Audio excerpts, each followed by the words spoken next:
Namo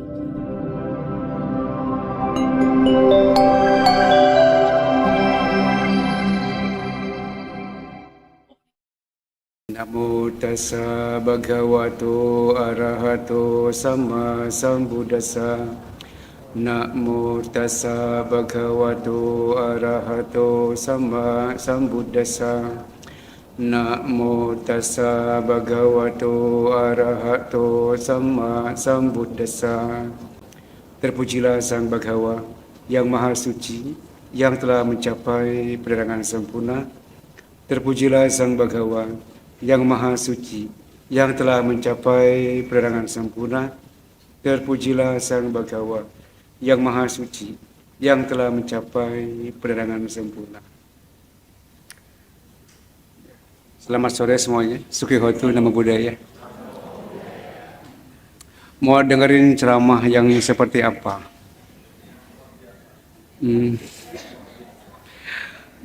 Nggak ada yang luar biasa, biasa-biasa aja semuanya. Bisa request kalau mau Bante. Ya, mau dengerin ceramah apa? Karena Bante banyak bahan, kadang-kadang nggak ngerti mesti ngomong apa lagi. Ya, ada yang bisa mau request nggak?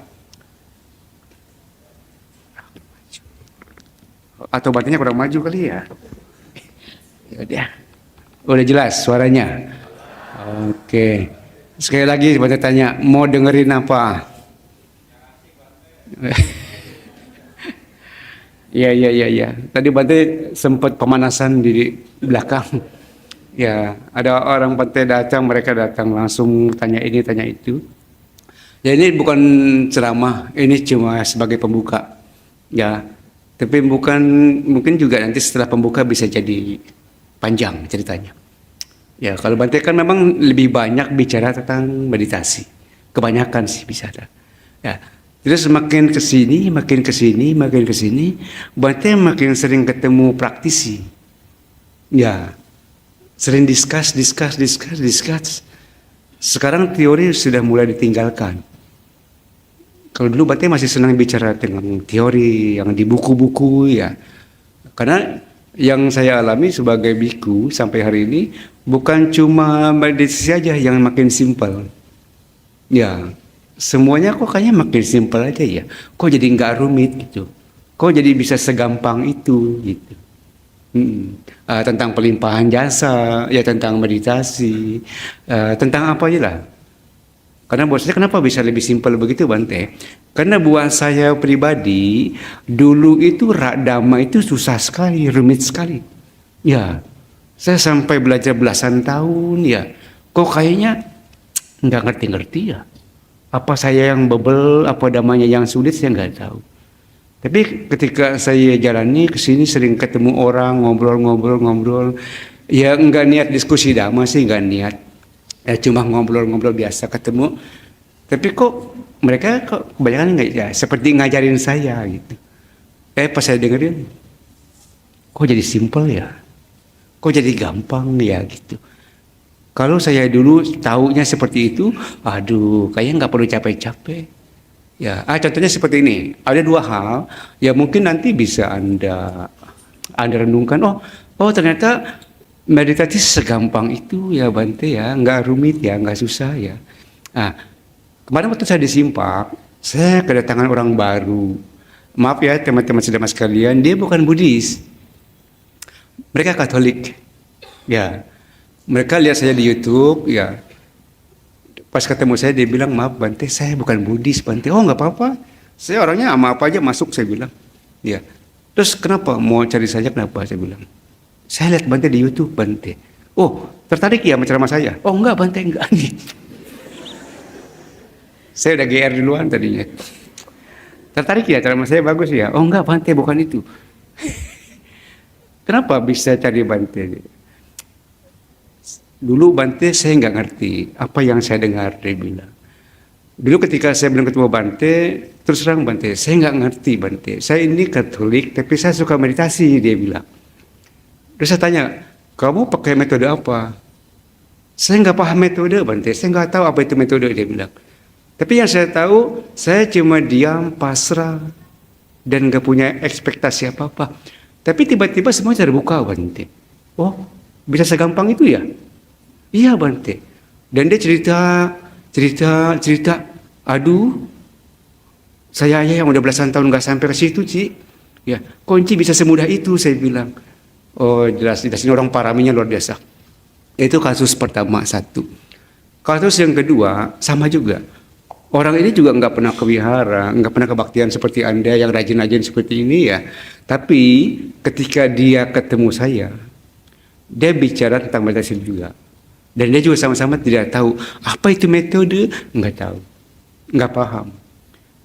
Dan yang dia ceritakan mirip dengan orang yang pertama saya temui itu. Saya tanya, kamu pakai metode apa?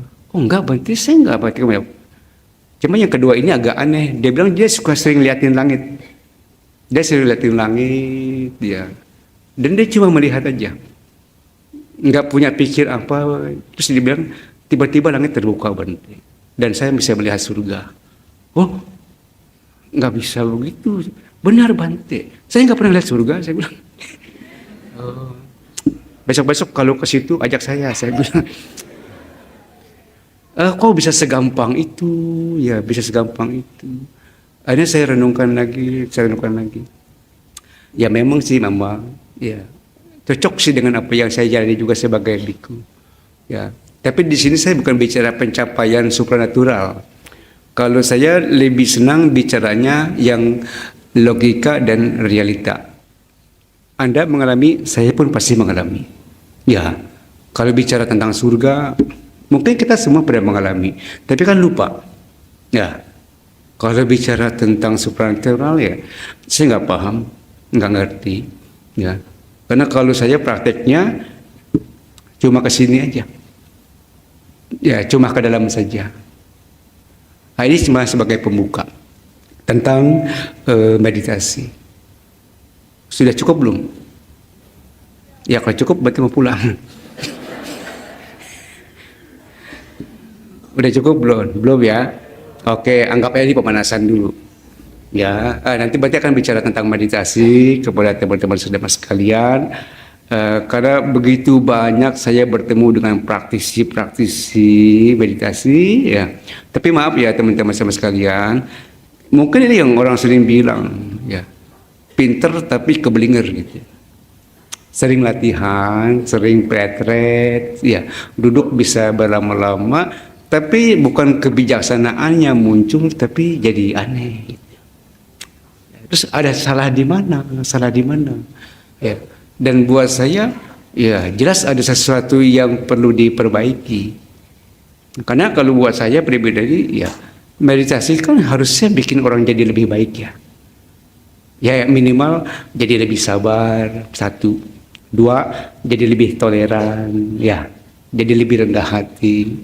Jadi bisa mudah menerima. Jadi lebih ramah. Jadi lebih sederhana. Jadi lebih tulus. Bukan begitu kali ya meditasi ya. Ya, tapi kadang-kadang yang saya temui kan di tempat saya juga kita kan sering buka retret, ya. Dan saya juga sering perhatikan yogi-yogi satu persatu. Kayaknya sih ada banyak kesalahpahaman tentang meditasi. Ya, karena banyak orang meditasi kadang-kadang mereka bukan pengen melepas tapi pengen mencari. Nyari apa ya? Nyari apa biasanya orang meditasi? Ketenangan, kebahagiaan.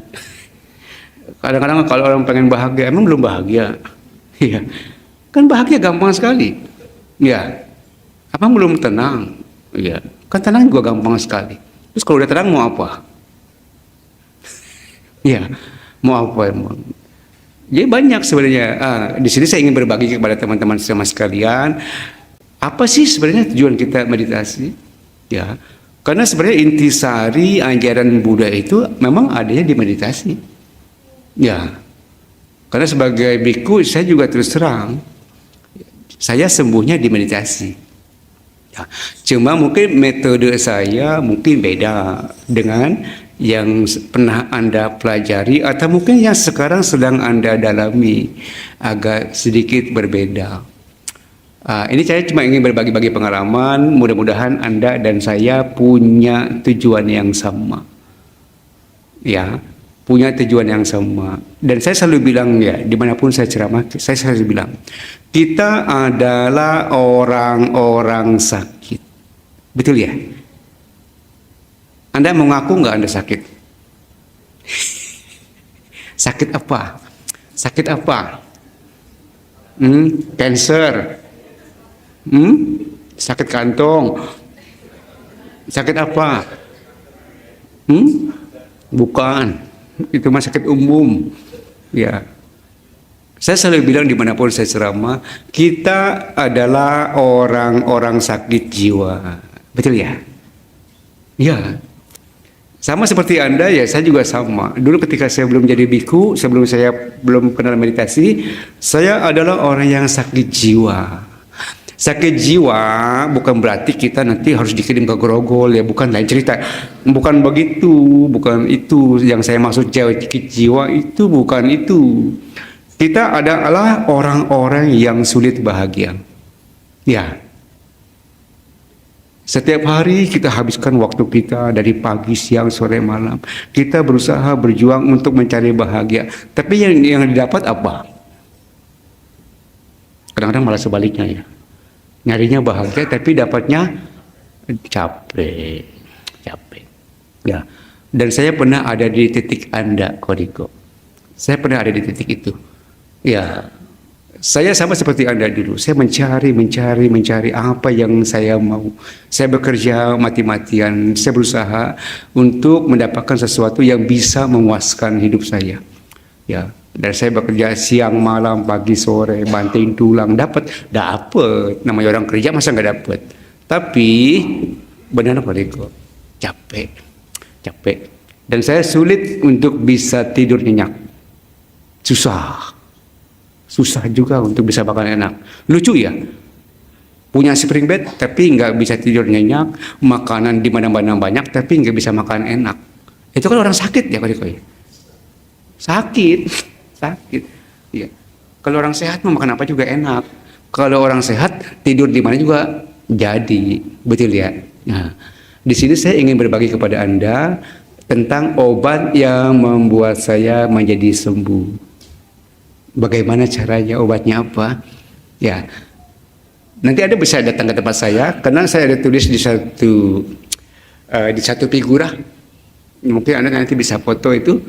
Ya, saya tulis begini. Ini tentang pencarian saya tentang obat penyembuh duka pelipur lara. Ya, ini obat yang saya temukan. Saya bilang segini. Saya tulisnya bisa begini. Aku sudah pergi kemana-mana untuk mencari obat pelipur lara, tapi yang aku dapat hanya kecewa. Adakah obat lain yang bisa menyembuhkannya selain daripada penerima? Nggak ada. Karena saya sembuhnya dengan penerimaan, bukan dengan harapan, bukan dengan keinginan, bukan dengan melawan, bukan dengan berkelahi. Ada kan suka kata-kata bijak begini, mengalahkan orang lain itu lebih gampang daripada mengalahkan diri sendiri, betul ya? Mengalahkan ribuan orang itu gampang. Kalau kita punya kuasa gampang, ya. Tapi akhirnya saya pikir kayaknya kata-kata itu nggak tepat deh. Ya, karena ini bukan lagi bicara menang atau kalah. Yang buat saya lebih susah untuk berdamai dengan diri sendiri. Ya, dulu karena dalam kepala saya mengalahkan diri sendiri itu susah, akhirnya saya berantem terus dengan diri sendiri, berkelahi dengan diri sendiri, ingin mengalahkan diri sendiri. Akhirnya ketika saya berusaha seperti itu, ya saya jadi petarung, berantem terus. Karena konsepnya mengalahkan, akhirnya yang ada di kepala saya, bagaimana saya harus berkelahi.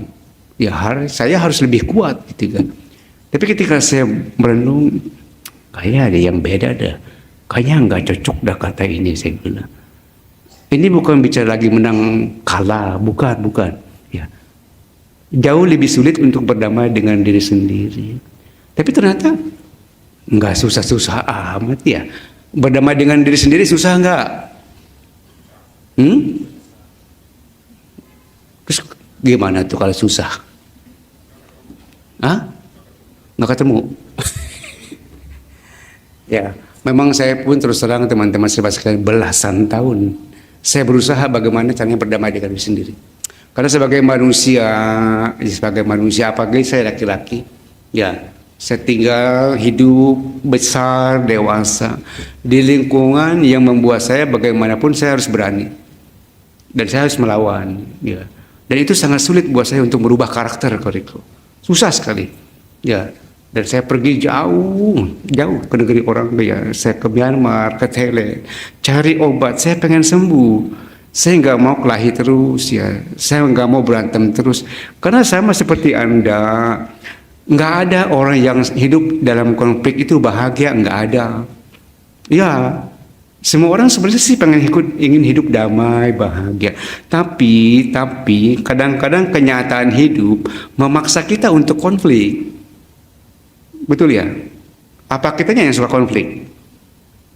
Nggak tahu lah. Itu mah urusan Anda. Ya.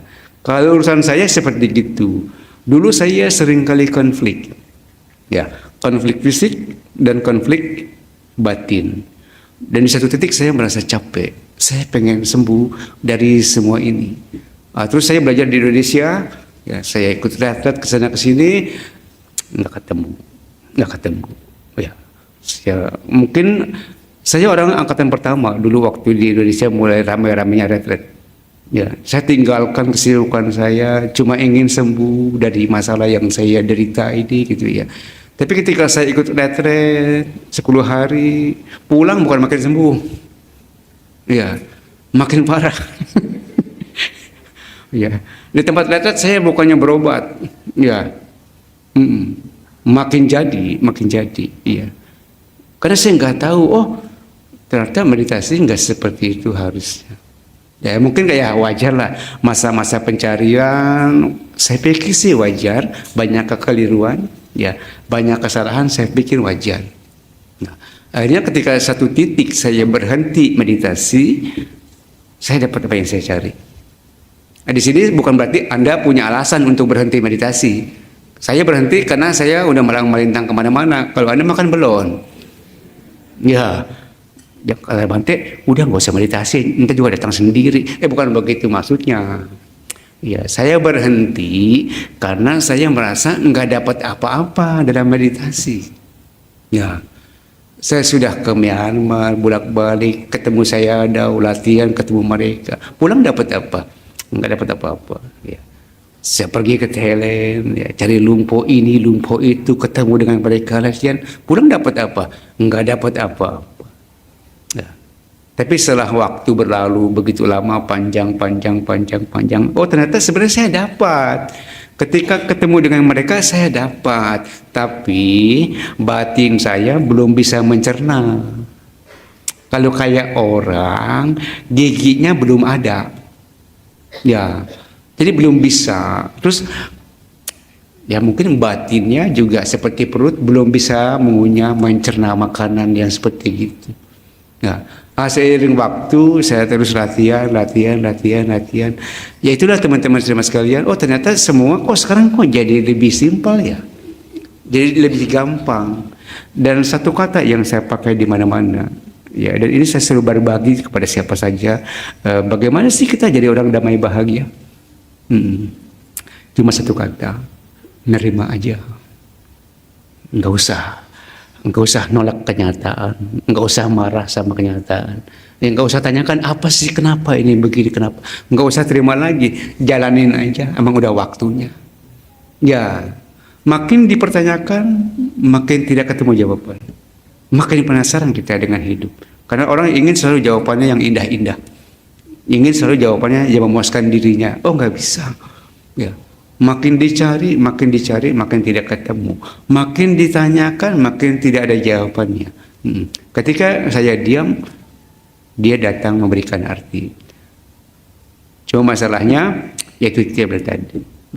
Dulu saya tidak paham bagaimana caranya berhenti. Yang saya bilang diam tapi tahu tapi diam. Nah itu dulu saya nggak paham. Ya, pas saya paham, begini caranya. Ya, begini caranya berhenti. Ini namanya tenang. Ini namanya damai. Hmm. Sekarang saya mungkin ya dibanding Anda saya jadi lebih sehat. Dibanding Anda ya, tapi saya nggak tahu. Ya, Anda orang sakit, saya juga orang sakit, ya. Tapi ya mungkin saya lebih sehat sedikit dibanding Anda. Bukan berarti saya sudah sembuh, belum sembuh. Kalau bahasa saya masih berobat jalan. Iya kalau bahasa saya, iya masih berobat jalan. Jadi ada kemungkinan sakit lagi nggak tuh? Ada kalau malas berobat, ya, iya, iya. Kalau Anda malas berobat, ya ada kemungkinan sembuh lagi. Makanya sekarang hidup saya, ya udahlah saya nggak bakal ngapain dah. Jadi biku. Saya juga nggak mau banyak acara yang buang-buang waktu. Ya, sebenarnya juga saya malas ceramah begini. Saya diundang pasaran juga saya nolak terus. Ya, buat saya buang-buang waktu. Waktu saya habis. Kalau sampai ke sini waktu saya habis. Di jalan saya berjam-jam jalan ya. Tapi pasaran masa terus saya juga jadi nggak enak hati gitu. Karena buat saya sekarang lebih banyak enakan diam daripada ngomong. Enakan sendiri daripada rame-rame. Kalau buat saya, bukan sombong ya, bukan saya udah nggak ketemu orang, bukan. Oh enggak. Ya karena memang itu yang saya rasakan, ya memang enaknya sih seperti begitu hidup. Lebih enak sepi, lebih enak sendiri, lebih enak diam. Nggak apa-ngapain sih, nggak agi begini, nggak begini ya. Agi diem aja. Dan memang Agi nggak pengen apa-apa gitu. Ya, seasik itu. Di Simpak saya sering nolak makan siang, saya nggak mau makan siang. Ya, saya cukup sarapan pagi selesai. Berarti kenapa nggak mau makan siang? Karena ketika saya tidak makan siang, saya punya waktu panjang. Ya, dari jam 7 sampai jam 12 saya punya waktu 5 jam. Dan buat saya itu indah sekali. Kalau saya pakai makan, waktu saya habis buat makan. Ya ketemu orang, begini begitu. Yang kenyang cuma perut. Tapi batin saya nggak kenyang gitu. Cuma ketika saya tidak makan, saya cuma diem, perut saya kenyang, batin saya kenyang. Jadi enakan nggak makan dong kalau begitu ya. Iya. Habis perutnya kenyang, ya batinnya kenyang. Kok bisa begitu Bante? Saya juga nggak tahu. Ya, tapi yang pasti saya lebih senang sepi-sepi, lebih senang diam, lebih senang sendiri, nggak ngapa-ngapain, nggak sibuk-sibuk amat tuh ngerjain ini, ngerjain itu, enggak. Kadang-kadang cuma diem, tapi bukan ngelamun ya, sorry ya. Ya takutnya diem ngelamun, entah kesambet takutnya. Enggak, cuma diem aja, cuma tahu apa-apa. Ya itu cuma begitu aja gitu. Dan buat saya itu asik sekali ya. Buat saya itu asik sekali. Akhirnya apa yang saya lakukan di keseharian itu saya pakai ketika saya duduk meditasi. Saya cuma diem aja, nggak pengen apa-apa. Saya juga sedang tidak menghindari apa. Saya juga sedang tidak mengejar apa-apa. Akhirnya satu titik saya ngerti, oh ini namanya istirahat. Oh ini namanya istirahat. Gitu. Jadi buat saya sekarang waktu saya lebih banyak dipakai untuk istirahat. Ya, banyak umat suka tanya sama saya. Tadi juga saya di dalam ditanya, Bante butuh istirahat nggak? Ini saya istirahat, saya bilang. Emang istirahat bagaimana? Saya bilang. Ini kan saya lagi duduk aja, lagi ngobrol. Ini kan istirahat, saya bilang. Mungkin mereka pikir istirahat itu baring-baring. Oh enggak gitu kali. Iya, di umat juga, di Simpak juga umat suka tanya ke saya, Bante kapan istirahatnya Bante? Kayaknya sibuk sekali. Ini yang sibuk saya apa situ, saya bilang. Iya, saya perasaan saya nggak sibuk-sibuk ya. Tapi mereka bilang, kok Bante kayaknya nggak pernah berhenti ya. Saya bilang, saya kok kayaknya nggak apa-ngapain, saya istirahat terus, saya bilang tiap hari. Maksud dia, kok Bante nggak tidur siang? Loh, lucu lah kalau tidur siang. Kok Bante nggak istirahat? Kok Bante selalu begini? Oh, saya bilang saya istirahat gitu. Nah, ini yang ingin saya berbagi kepada Anda teman-teman saudara sekalian, bahwa ya namanya manusia, kita semua ingin hidup damai, bahagia. Betul ya? Sudah ketemu belum? Belum ketemu pasti, makanya anak datang kemari. Kalau ketemu mah nggak bakal kemari lagi. Iya, iya. Orang yang datang ke wihara itu kebanyakan orang-orang sakit. Iya, kebanyakan. Karena kalau yang udah sehat, ngapain lagi ke wihara ya? Kan udah sehat gitu kan. Ya, bukan berarti semua yang ada di sini sakit. Ada juga sih yang sehat. Ya, cuma nggak percaya dirinya sehat gitu. Masih butuh kepastian lagi dari Bante.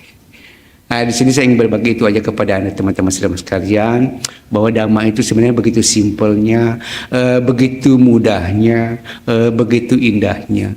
Kemarin saya kedatangan tamu, saya nggak kenal siapa mereka, biku, dua-duanya biku, ya, orang Indonesia, tapi tinggalnya di negeri orang, ya, tinggal di negeri orang. Kemudian dia sedang ada waktu 2 minggu, dia sedang pulang ke Indonesia. Terus nggak tahu karma kita, bagaimana kita bisa bertemu, saya juga nggak tahu, saya nggak kenal dia nggak kenal saya, ya. Kan di Indonesia wihara begitu banyak, biku pun begitu banyak. Tapi kenapa dia kok bisa datang ke tempat saya yang di pelosok begitu, di kampung jauh, ya. Ngobrol-ngobrol, ya. Akhirnya kita ya biasalah bagi-bagi tentang pengalaman. Dia bilang, kami ingin berbagi kebahagiaan Bante. Dia bilang begitu. Saya bilang, saya udah bahagia. Ya, saya udah bahagia. Saya lebih dari bahagia. Ya, kalau Bante bahagia, ya syukurlah, ya bilang. Saya jauh lebih bahagia, saya bilang. Karena buat saya bahagia itu gampang. Apalagi yang kita cari dalam hidup ini selain bahagia? Kalau menurut Anda apa? Apalagi yang Anda cari dalam hidup ini selain bahagia? Kan bahagia emang udah tuh. Bahagia emang kan udah. Apalagi yang Anda cari dalam hidup ini selain bahagia? Apalagi? Hah? Uang. Ya, okay. Kalau uang carinya di bank Koriko. Apalagi selain itu? Ya. Ini selalu saya katakan di mana-mana saya ceramah, bahwa di samping bahagia, sebenarnya kita hidup ini pengen cari tenang, ya, pengen cari damai. Bagaimana Bante caranya damai? Biku yang kemarin sama Bante ketemu itu, kita punya prinsip yang sama untuk hidup damai bahagia dalam Dhamma. Ada 3 kata yang diucapkan dan memang itu kita pakai di tempat saya tinggal. Ya, dia bilang kalau kita ingin hidup damai bahagia dalam Dhamma, 1, dia bilang kita harus jadi orang super sederhana. Nggak usah banyak mau, dia bilang. Apa adanya aja, 1, nerima, sederhana, dia bilang. 2, harus tulus Bante, setulus-tulusnya.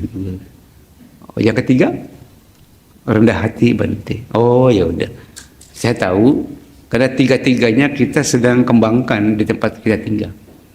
Ya, kita berusaha hidup apa adanya, nggak banyak minta apa-apa sama orang. Ya kalau dikasih ya syukur, nggak dikasih bah kelewatan gitu. Enggak bercanda. Ya kalau dikasih syukur, kalau ada ya kita syukurin, kalau nggak ada kita nggak pernah minta apa-apa sama orang. Ya 1, kita mau belajar hidup memang apa adanya. Ya cukup, ya cukup. Terima kasih banyak. Karena ketika mereka mau datang, maaf Bante butuh apa ya, biar bisa kita bawa ke Simpak.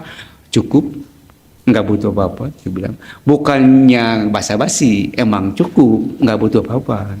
Ya sorry, cukup, saya bilang, nggak butuh apa-apa. Pada kita berusaha sedang mengembangkan rasa cukup. 1, 2, ya memang tulus, setulus-tulusnya. Memang sedang berusaha tulus. Apalagi dalam praktek spiritual ya teman-teman sekalian, saya selalu bilang sama orang yang praktek spiritual, kalau orang praktek spiritual harusnya dia lepas dari pamrih, nggak boleh pamrih. Jangankan Anda praktek spiritual ya, kita bergaul sama orang aja, misalnya kita bergaul sama orang ini, kok siapa kok namanya kok siapa namanya ya, Jeju, kayak kota di Korea. Misalnya saya bergaul sama Ko Jeju, misalnya seandainya ada sama Septo lah misalnya. Kalau saya ada pamrih sama Ko Jeju atau Ko Jeju ada pamrih sama saya, kayaknya hubungan kita nggak panjang. nggak dapat apa-apa dari pergaulan kita, Coach Ejo ya. Putus sampai di situ, betul ya? Nah, dan saya renungkan sama. Kalau kita praktek spiritual, kalau kita praktek Dhamma ini penuh dengan pamrih, kayaknya kita akan putus dari Dhamma. Jauh dari Dhamma. Coba dah.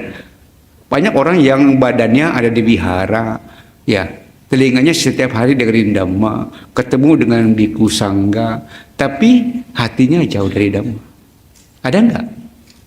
Ada, karena saya memang ada di situ. Saya tahu mana orang-orang yang hatinya dekat dengan Dhamma, mana orang-orang yang hatinya jauh dengan Dhamma, walaupun badannya ada di tempat meditasi. Dari mana Bante bisa tahu? Kan manusia punya rasa, ya, dan dia pun memancarkan rasa kepada kita, gitu kan? Dan buat saya rasa itu nggak bisa berbohong, rasa itu nggak pernah berdusta. Sama seperti lidah mencicipi rasa, begitu juga batin kita, ya, menerima sesuatu dari orang, dari kita perhatikan. Maaf ya, bukan bermaksud menilai seseorang, bukan. Tapi kita tahu, kita lihat, kita perhatikan. Kayaknya kok badannya mah di wihara, tapi hatinya kok kayaknya jauh dari wihara gitu. Anda paham nggak yang saya ngomong? Pernah ketemu orang seperti itu? Jangan-jangan Anda orangnya.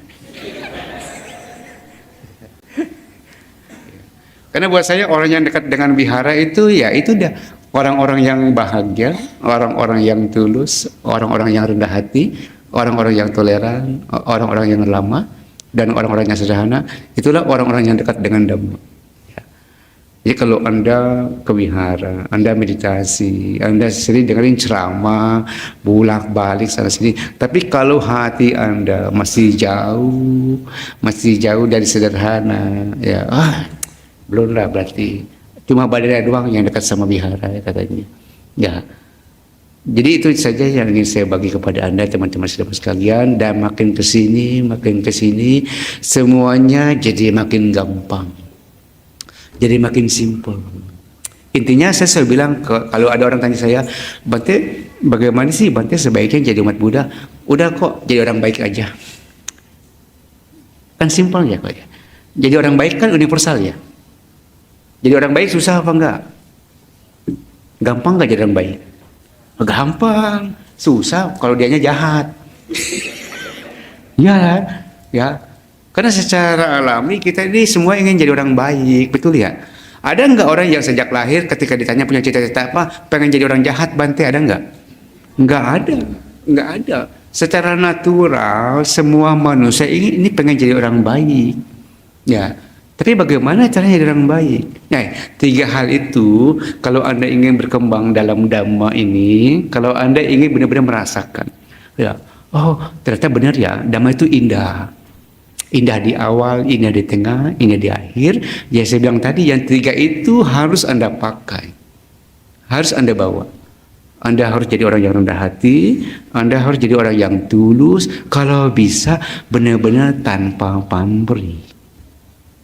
Kalau saya bergaul dengan Septo misalnya, atau dengan siapa, Jeju tadi, ya misalnya kita bergaul benar-benar tanpa pamrih lah ke Jeju ya. Kira-kira bisa jadi saudara nggak? Bisa. Mungkin, bukan mungkin ke Jeju. Kalau kita bergaul tanpa pamrih nih, bisa lebih dari saudara nggak? Bisa lebih dari saudara ke Jeju, bisa. Jadi intinya teman-teman saudara sekalian, ketulusan hati itu penting bukan hanya di kehidupan Anda sehari-hari, tapi juga di kehidupan spiritual. Karena itulah yang saya rasakan. Makin tulus, makin indah. Ya. Karena enggak ada rintangan, enggak ada hambatan apa-apa. Semuanya baik-baik saja. Ya. Bahkan yang enggak baik pun jadi baik. Ya, yang penting tulus apa enggak gitu. Kalau Anda tulus, yang jelek pun bisa jadi bagus. Tapi masalahnya susah ya jadi orang tulus ya. Susah. Sulit. Apalagi kalau Anda lahir dari alam yang penuh dengan ketidaktulusan. Alam apa itu, Bante? Jawab sendirilah, saya nggak mau jawab lah. Ya. Ya. Karena sebenarnya gini teman-teman sekalian, memang ya banyak saya mengajar dhamma kepada orang-orang ya, ketemu mungkin ratusan orang, ribuan orang. Dulu saya kadang-kadang suka agak sedikit kecewa kalau saya nggak bisa merubah seseorang dulu. Ya, dan saya selalu berusaha sempurna, perfect. Saya ingin ketika orang ketemu saya itu mereka berubah jadi baik dulu.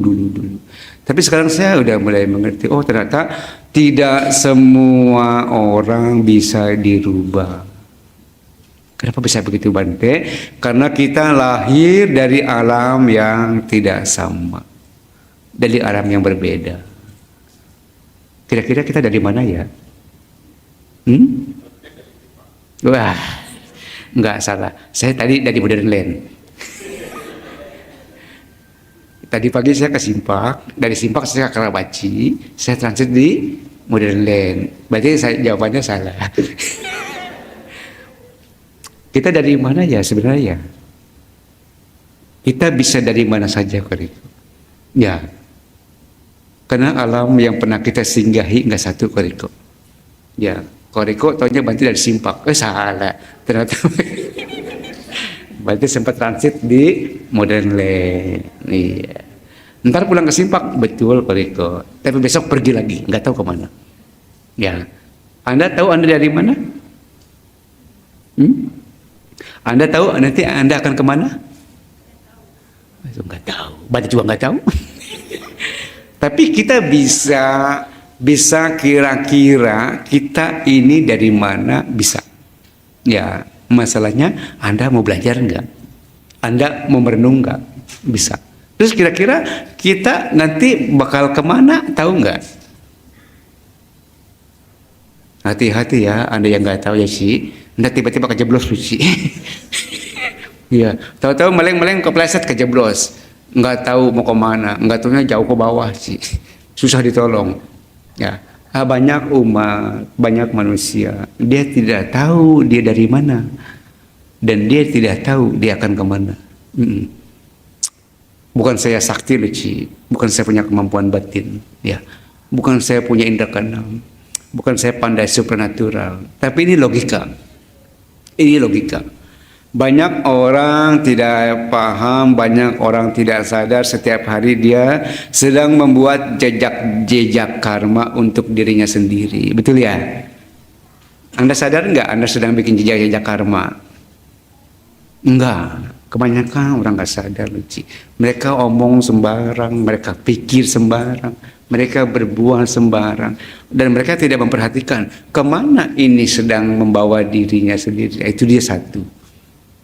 Karena dia tidak paham bahwa dia sedang membuat jejak karma, dia nggak tahu nanti dia bakal kemana. Betul ya? Agar nanti kita paham ya, bahwa kita sedang bikin karma, agar nanti kita paham kita akan kemana, ya mau nggak mau kita harus banyak belajar. Ya. Dan saya sedang mempelajari begitu banyak hal ya. Dan saya sekarang lebih senang bicara tentang Abhidhamma. Tapi Abhidhammanya beda dengan yang Asin Keminda. Nggak sama. Nggak bicara tentang Somanasa, Sahagatang, Ditigata, Sampaitang, Asangkarikang, Ekang. Ya. Nggak bicara tentang bahasa Pali yang rumit-rumit. Coba bicara tentang batin aja. Kalau di kelas-kelas Abhidhamma kan nama rupa ya ceritanya ya. Apa sih nama rupa? Batin dan jasmani. Tapi saya potong. Saya coba bicara tentang batin. Ya. Karena jasmani nanti ngikutin batin. Kalau orang tidak belajar, ketika dulu saya tidak belajar, batin saya mengikuti jasmani. Dulu ketika saya tidak belajar. Tapi ketika setelah saya banyak belajar, sekarang saya balik. Jasmani saya ikut batin saya.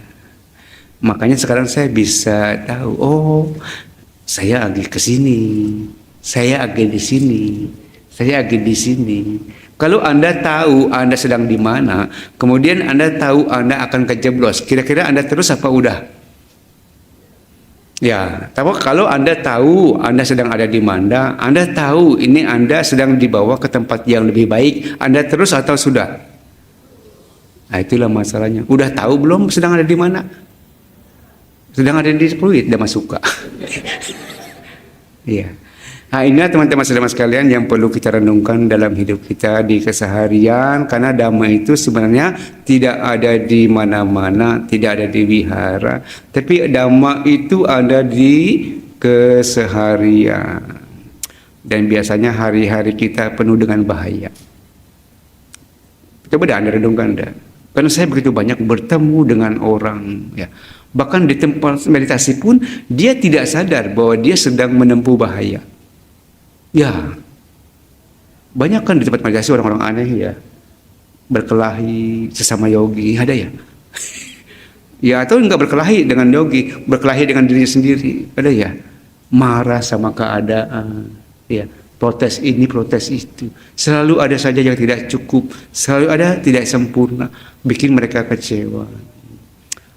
Teman-teman sekalian, penting buat kita untuk memahami sedang ada di mana kita sekarang, ya.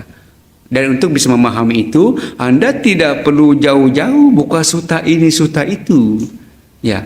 Anda nggak perlu bawa buku tebal-tebal bahas dhamma, bedah buku. Anda cukup aja menyelani batin Anda sendiri, ya. Cukup masuk ke dalam diri Anda sendiri, dan Anda harus punya hati yang jernih agar Anda bisa memahami, oh, saya sedang ada di sini. Nah, kalau orang waras ketika dia sedang salah jalan, dia pasti akan putar arah kali ya. Betul. Tapi kalau yang nggak waras, udah salah jalan, tanggung. Entah juga di sana ada jalan, ya enggak. Pertanyaan saya, ini kita sedang waras atau sedang tidak waras? Banyak nggak warasnya. Makanya Bante bilang kita semua sedang sakit. Kita semua sedang sakit. Ya, dan kita semua pengen sembuh ya dari sakit yang sedang kita derita. Masalahnya kalau Anda tidak merasa Anda sakit, itulah kekurangan Anda.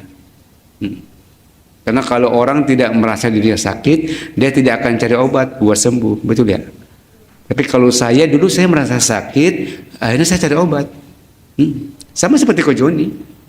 Waktu dia sehat, dia nggak cari obat, nggak cari dokter. Pas sakit baru sibuk sendiri. Bagusnya dia ngerti dia sakit. Ya, begitulah yang ingin saya bagi teman-teman sekalian. Dan dhamma ini buat saya menyembuhkan. Ya. Buat saya sangat menyembuhkan. Kemarin Koriko mungkin foto kali ya yang Bante tulis di belakang Bante ya. Tentang meditasi, teman-teman sekalian, dan menurut saya ini mungkin bisa Anda pakai walaupun Anda tidak ada siapa-siapa, Anda bisa praktek sendiri. Karena kata-kata ini buat saya simple, mudah dimengerti dan bisa dipraktekkan walaupun tidak ada orang di samping yang membimbing Anda, nggak ada. Karena buat saya kata-kata ini sangat logik. Begini kata-kata saya. Meditasi adalah murni tentang pelepasan. Betul Koriko ya? Meditasi adalah murni tentang pelepasan. Dan pelepasan dalam meditasi itu butuh penerimaan apa adanya. Pelepasan yang didasari oleh penerimaan apa adanya buat saya adalah penyembuhan sekaligus membebaskan. Gampang gak tuh? Karena memang itulah yang saya alami. Buat saya dhamma ini menyembuhkan. Dan saya sembuhnya dengan penerimaan itu. Saya tidak lagi mencari, saya tidak lagi mengejar, saya tidak lagi berharap, saya tidak lagi meminta, dan saya tidak lagi menghindari apa-apa. Cuma menerima apa adanya. Ya, ada bumbunya sedikit, menerima disertai dengan pengertian benar tentang karma. Bahwa semua yang terjadi dalam hidup kita memang sudah waktunya. Dan waktu itu sendiri nanti yang akan menyelesaikannya. Masalahnya kapan? Malah tahu kalau Anda tidak berusaha. Ya.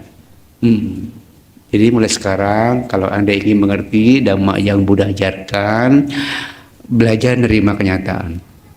Nah, jangan tanyakan ini kenapa Bante. Jangan tanyakan ini apa Bante. Oh, nggak tahu lah, saya nggak paham. Ya, udah jalanin aja, terima aja. Nanti gua selesai. Ya, dan bisa selesai Bante? Bisa, bisa, gampang kalau buat selesainya. Ya, di saat Anda bisa menerima, saat itu selesai. Iya sih. Yang Bante rasa begitu. Ketika saya bisa nerima, selesai. Ketika saya bisa nerima, selesai. Yang bikin nggak selesai itu karena kita nggak bisa. Jadi gampang nggak tuh belajarnya? Cuma satu kata, nerima apa? Sekarang kebanyakan nerima apa nggak nerima? Hah? Sekarang kebanyakan mana nih? Kebanyakan nerima apa kebanyakan nggak nerima? Ya urusan Anda itu mah, bukan urusan saya. Kalau urusan saya mah selesai ya. Apapun yang terjadi dengan hidup saya, ya entah itu baik, entah itu buruk, terutama yang buruk-buruk, yang jelek-jelek ya. Saya mah cuma nerima aja. Nggak mau nyalahin siapa-siapa. Nggak mau lagi bilang oh dia jahat, ya. Oh nggak mau lagi kecewa, nggak mau lagi marah sama kenyataan, ya. Nggak lagi menghindari apa-apa. Ya udahlah, emang adanya ini mau diapain? Ya jadi ketika saya bisa nerima, kok asik ya? Seperti ada pelepasan yang Bante bilang tadi. Nah, seperti ada penyembuhan dan hidup saya tidak lagi banyak terbebani oleh masalah.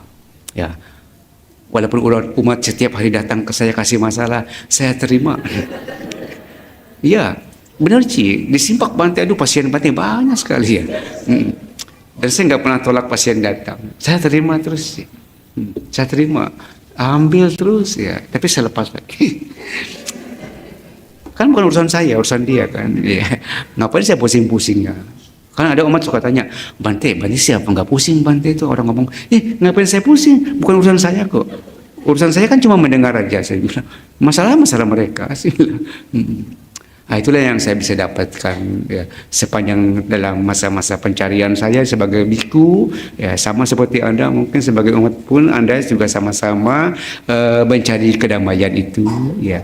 Dan buat saya kedamaian tidak bisa dicari, nggak bakal ketemu mau cari kemana juga ya, karena saya udah pergi kemana-mana cari kedamaian nggak bakal ketemu. Dia mah nggak bisa dicari, dia mah cuma bisa dirasain doang. Masalahnya kalau Anda nggak bisa nerima, kalau Anda nggak ngerti nerima, Anda nggak akan nggak bisa ngerasain apa itu damai bahagia. Oh nggak bakal bisa, nggak mungkin. Ya, carilah damai kemana-mana. Nggak bakal ketemu, karena dia nggak bisa dilihat sama mata. Ya, tapi dia bisa dirasa dengan. Masalahnya Anda punya hati nggak? Hah? Sehat nggak? Kalau hati Anda sakit nggak bisa. Anda harus punya batin yang sehat dulu. Kalau batin Anda sakit, Anda nggak bisa ketemu, nggak bisa ngerasain. Orang sakit, kira-kira bisa makan enak nggak? Orang sakit mau makanan enak di depan mata, nggak enak, betul ya? Orang kalau batinnya sakit bisa ngerasain enaknya dhamma nggak? Nah, mesti punya batin sehat dulu. Masalahnya sepanjang Anda masih hidup penuh dengan keinginan, ya, penuh dengan pamrih, ya, kayaknya nggak ada cukupnya, ya, maka Anda mungkin saya bilang masih masuk dalam golongan orang-orang sakit. Ya, kalau Anda sudah bisa nerima, ya Anda bilang cukup, terima kasih banyak semuanya. Ya sampai hari ini saya masih bisa menikmati apa yang bisa saya rasakan. Mudah-mudahan nanti pelan-pelan batin Anda akan sehat sendiri dan pelan-pelan rasa dhamma itu mungkin akan bisa Anda nikmati. Dikit-dikit, pelan-pelan. Ya, karena saya pun bisa merasakannya nggak langsung tiba-tiba. Sedikit, sedikit. Makin banyak pelepasan, makin banyak penerimaan, makin banyak ketulusan, makin enak. Jadi sesimpel itu sih buat saya teman-teman sedang. Ya sebenarnya damai itu memang benar-benar boleh bilang indah di awal, indah di tengah, indah di akhir. Ya indahnya masalahnya di mana kuncinya. Nah itu yang bisa saya sampaikan. ya bicara meditasi sama, intinya satu tanpa pamrih, ya bicara tentang bergaul, ya tentang bersosialisasi dengan orang banyak, ya dengan hubungan pertemanan, ya mau Anda suami istri, ya apapun itu semuanya intinya ya memang adanya di ketulusan hati itu tanpa pamrih. Berikan yang terbaik, ya berikan yang terbaik. Dan jangan berharap apa yang akan kita dapat. Karena di Simpak saya berusaha untuk memberikan yang terbaik. Terus terang kalau Anda ke Simpak, ya saya terus terang di Simpak itu kita nggak ada apa-apa sebenarnya. Kita di Simpak juga nggak punya servis apa-apa, ya. Tapi kita selalu berusaha. Ketika ada orang datang, kita berusaha tulus. Ya, nggak ada ekspektasi apa-apa. Oh, orang tajir nih kayaknya sih boleh. Misalnya begitu. Orang kayaknya dekil betul kayaknya gimana. Oh, enggak gitu.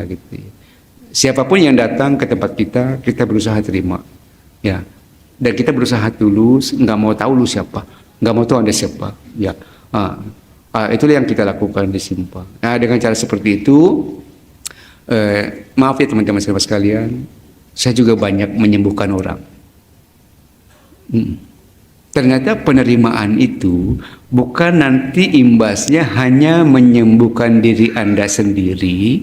Penerimaan yang Anda lakukan dengan tulus kepada orang lain, nanti tanpa Anda sadari, Anda bisa menyembuhkan orang tanpa berusaha mengobati mereka. Dan itu saya buktikan di Simpak. Makanya saya bilang teman-teman saja, kita di sini, siapapun yang datang, kita harus terima mereka apa adanya. Ya, jangan pernah bilang mereka begini, begitu. Ya, karena kalau saya di Simpak, terus terang Bapak Ibu sekalian, saya ini sebenarnya tempat penampungan kalau Simpak. Ya kalau ngomong sombongnya, kadang-kadang suka dapat limbah kita, kadang-kadang. Ya, orang selalu bilang kalau ada yang mau datang Bante, kalau bisa mah janganlah Bante, karena yang kami dengar orang ini begini, orang begini, orang begini gitu. Saya bilang oh enggak. Kalau saya enggak apa-apa, saya bilang. Kenapa saya punya sikap seperti itu? Selalu menerima, dan saya enggak mau tahu latar belakang mereka seperti apa. Kalau Anda tahu, ya mungkin Anda memaklumi kenapa saya berusaha menerima. Karena saya sembuh juga dengan penerimaan. Ya, kalau dari saya dulu nggak diterima oleh guru saya yang sekarang, saya kayaknya nggak bakal sembuh. Ya, karena saya diterima tanpa pamrih oleh guru saya, dia nggak tanya kamu siapa, dari mana, mau apa, mau ngapain, enggak. Saya datang dia nggak tanya siapa kamu siapa ya, dia cuma terima saya apa adanya. Dan saya bisa, maaf ya teman-teman, saya bisa membaca ketulusan guru saya. Dan saya memang orang yang haus penerimaan kalau saya bilang. Dan kita sih rasanya begitu juga kali ya. Haus penerimaan ya. Nah, ketika saya sedang haus-hausnya untuk dimengerti oleh seseorang, guru saya itulah yang paling mengerti saya. Dan dia nggak pernah ngajarin dhamma sama yang begini li, dhamma itu begini, dhamma itu begini. Oh, nggak pernah ada teori yang dia jabarkan sampai ngejelimet panjang lebar. Cuma nerima doang. Nggak ada pertanyaan, nggak ada apa. Dan dia perlakuan saya seperti seolah-olah sih saya ini anak dia sendiri gitu. Dan saya seperti orang yang haus dikasih minum. Seperti orang yang lapar dikasih makan. Dan saya lambat laun saya sembuh. Sembuh tanpa diobati. Ya, cuma dengan penerimaan. Jadi kalau Anda, teman-teman saudara sekalian, Anda ingin sembuh dari penyakit Anda, penyakit jiwa Anda tentunya. Ya, Anda harus belajar menerima kenyataan apa adanya. Ya. Dan kalau Anda ingin belajar, ingin menyembuhkan orang lain, terima dia apa adanya. Ya, mudah-mudahan nanti dengan penerimaan kita itu, nanti tanpa kita inginkan, kita bisa menyembuhkan mereka. Kenapa saya bisa bicara seperti ini? Karena itulah yang saya alami dalam hidup ini. Ya, makanya dimanapun saya tinggal, ya kalau orang datang ya terserah, mau siapa kek, mau apa kek, saya pasti terima dulu. Urusan belakangan. Ya. Dan saya kebanyakan bisa menyembuhkan mereka. Saya pakai cara guru saya. Ya, menerima dengan tulus. Nggak mau tahu kemarin siapa, kemarin apa, kemarin bagaimana. Tapi ya nggak sempurna kali hidup maya. Ada yang diterima bukan jadi sembuh, malah parah. Ya, tapi ya nggak apa-apa kan. Yang penting kan nerima dulu kan ya. Kan hidup nggak pernah sempurna, betul nggak? Ya nggak ada bisanya sempurna. Tapi yang penting sudah berusaha nerima, sudah berusaha nerima. Dan buat saya ini sangat indah. Karena ini bukan cuma mendukung kehidupan saya sehari-hari, tapi dia juga mendukung ketika saya sedang duduk diam. Jadi saya cuma duduk diam aja, nerima aja. Enak nggak enak saya terima. Mau berisik ya mau gitu, mau diapain gitu ya. Mau lagi kacau mau begitu, mau diapain itu. Mau lagi capek ya agak capek, ya udah mau diapain itu. Agak enak ya biarin aja, nggak masalah. Semuanya sih berlalu. Iya, semuanya berlalu. Ya itu sih yang bisa saya tahu ya, yang bisa saya bagi hari ini kepada Anda. Sebenarnya sih masih banyak, tapi takut kebanyakan. Ya, takut kekenyangan tak muntah. Ya, orang kalau perut bayi dikasih makanan banyak muntah. Sayang ngasih makanan terlalu banyak. Itu yang bisa saya sampaikan kepada Anda teman-teman sekalian. Apapun masalah yang sedang Anda hadapi saat ini, intinya cuma satu, karena Anda tidak bisa menerima kenyataan. Itu aja sih sebenarnya. Ya. Jadi kalau Anda ingin masalah Anda selesai, cobalah terima kenyataan itu apa adanya dan belajarlah untuk bisa menerima karma. Jangan cuma memahami karma. Karena banyak orang paham karma, tapi ketika karma itu ada di depan mata, yang jelek-jelek tentunya dia nggak bisa nerima. Ya, kalau kita sudah bisa memahami karma, yang jelek jadi bagus. Ya, yang buruk jadi indah. Kenapa bisa begitu, Bante? Ini yang saya pahami dalam latihan saya, teman-teman sekalian. Dulu saya nggak mengerti. Dulu saya nggak paham bahwa setiap kali saya berusaha dibersihkan oleh alam, saya malah mengotori diri saya sendiri. Dan saya tidak mau dibersihkan. Tapi saya nggak sadar, ternyata sikap saya itu malah salah. Anda paham nggak apa yang saya baru tadi? Kalau Anda cerdas, Anda pasti paham. Masalahnya saya nggak tahu di sini banyak yang cerdas atau yang tidak cerdas. Saya ingin membuat Anda cerdas. Ya, maksudnya cerdas secara spiritual. Karena ini penting. Nggak ada sekolahannya. Anda nggak bisa cari mau sekolah di mana. Nggak ada. Ya, sekolahannya adalah ada di kehidupan sehari-hari. Dulu saya nggak paham. Ketika saya pengen bersih-bersih, ya, saya ingin hidup damai bahagia. Tapi ketika ada orang bantu saya bersih-bersih, saya nggak mau terima. Saya nggak bisa terima. Tapi sekarang, aduh, mau diapain juga saya terima. Yang baik saya terima, yang jahat juga saya terima. Dulu kalau orang jahat sama saya nggak bisa terima. Kita kalau kita dijahatin sama orang, kita nggak terima, karma kita berkurang atau bertambah. Siapa yang nambahin? Siapa yang nambahin? Dia mah cuma nambahin secomot. Kita namanya 2 karung, 3 karung. Sekarang saya paham. Oh, ternyata ini ya yang maksudnya sedang dibersihkan gitu. Sedang dimurnikan katanya. Makin lama makin saya paham. Oh, ternyata karma buruk itu bisa dihapus. Ya, karma buruk itu bisa dikurangi. Kan kalau di tempat yang lain mah karma buruk bisa dihapus ya. Bisa nggak karma buruk bisa dihapus yang di tempat lain? Bisa nggak? Bisa. Kita kalau kita umat Buddha, karma buruk bisa dihapus nggak? Nggak bisa. Pindah aja ke tempat yang lain. Kan bisa di sono. Di kita kan nggak bisa, ngapain sih capek-capek? Ya, di sini saya ingin kasih tahu kepada Anda, saya sedang berusaha bersih-bersih diri. Ya, oh ternyata karma buruk bisa dihapus, bisa dihapus. Kama buruk bisa dikurangi nggak? Dengan cara apa? Salah. Orang selalu kalau saya tanya, kama buruk bisa dikurangi nggak? Bisa, Bante. Dengan cara apa? Dengan berbuat baik. Pertanyaan saya, kamu banyak-banyak baiknya atau buruknya? Tekor lah kalau begitu. Habislah kamu yang baik-baiknya gitu kan? Bukan begitu. Kamu baik urusan masing-masing, kamu buruk urusan sendiri. Nggak bisa. Ini bukan masalah timbangan. Ya, kalau timbangan enak aja kita banding-bandingkan. Kamu buruk bisa dihapus nggak? Bisa dikurangi nggak? Bisa. Dengan cara apa? Jangan bilang dengan berbuat baik lagi ya. Iya. Itu jawaban anak kecil.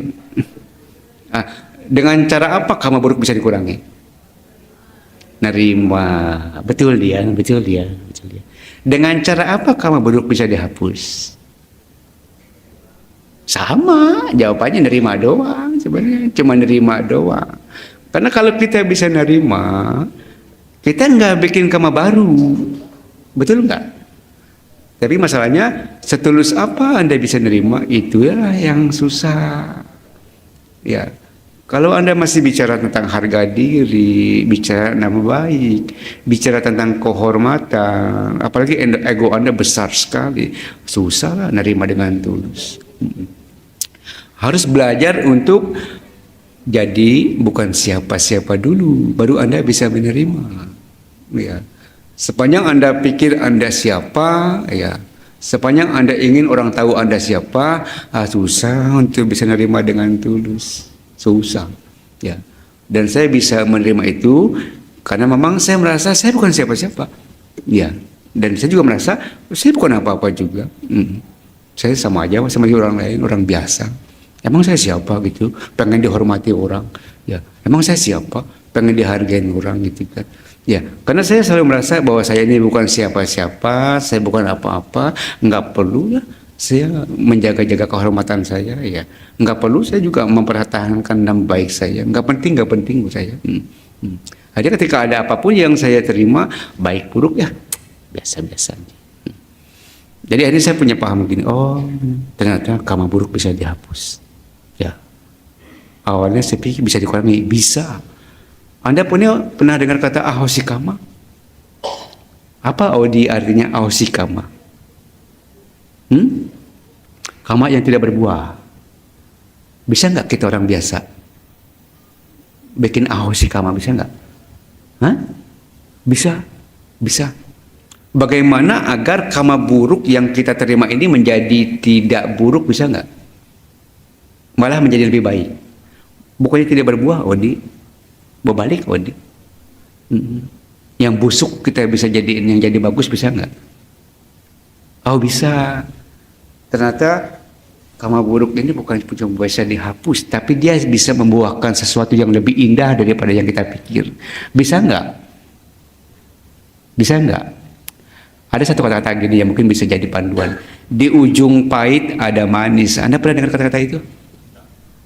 Pernah nggak makan satu tumbuhan tapi pahit? Tapi setelah kita rasa-rasa, kayak ada manisnya. Pernah nggak? Pernah. Kalau belum pernah, datang ke Simpak, tiba-tiba bagi buah pepare.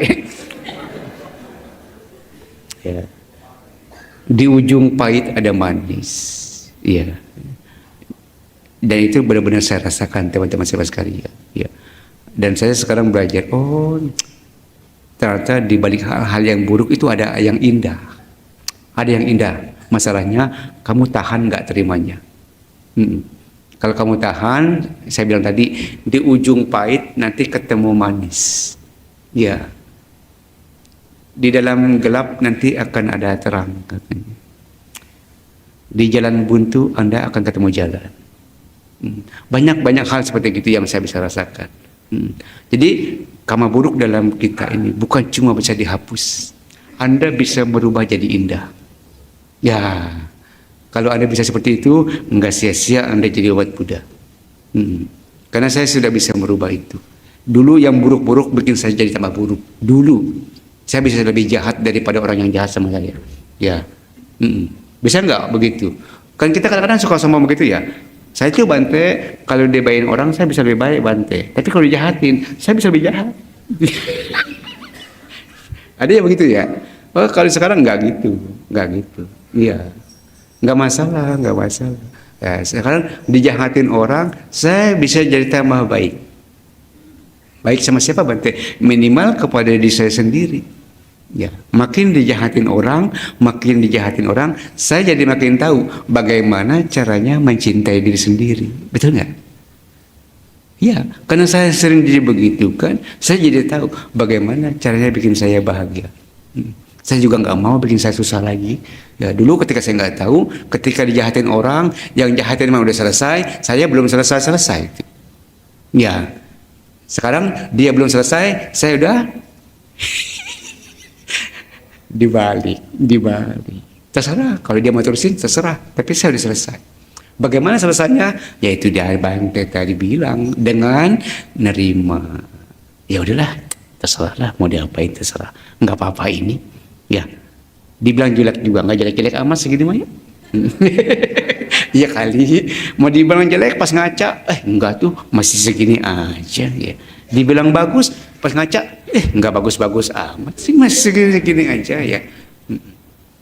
Yang merubah kita siapa sih sebenarnya? Mulut orang apa diri sendiri? Tapi selama ini kita terjebak sama mulut orang ya, terjebak oleh perlakuan orang, betul ya? Nah, dulu itulah saya. Kalau saya dibilang jelek, saya ngaca, oh jeleklah saya. Kalau dibilang ganteng, saya ngaca, jelek pun merasa ganteng. Tapi sekarang apa adanya. Inilah adanya. Ya, dan itu lebih asik saya bilang daripada hidup penuh dengan kepalsuan, kepura-puraan, kebohongan, menipu diri sendiri. Ya, tidak mau berdamai dengan diri sendiri. Inilah teman-teman saudara sekalian yang bisa saya bagi kepada Anda. Intinya cuma di situ saja. Berdamailah dengan kenyataan. Terima apa adanya. Jangan salahin apa-apa. Jangan salahin siapa-siapa. Ya, dengan cara seperti itu mungkin Anda akan jadi orang yang damai, bahagia. Kemarin ada tim. Belum selesai. Dia udah sadu.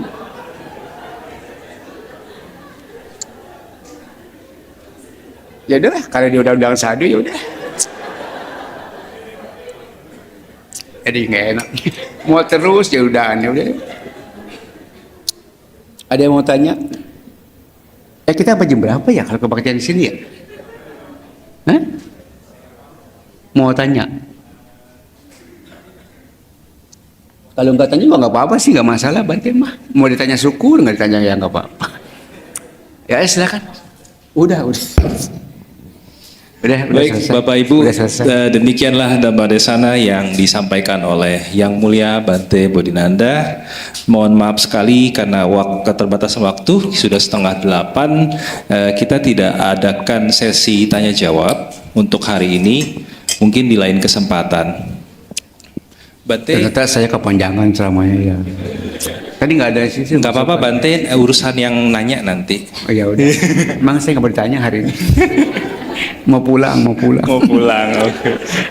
Baik, kita terima saja Bante mau pulang.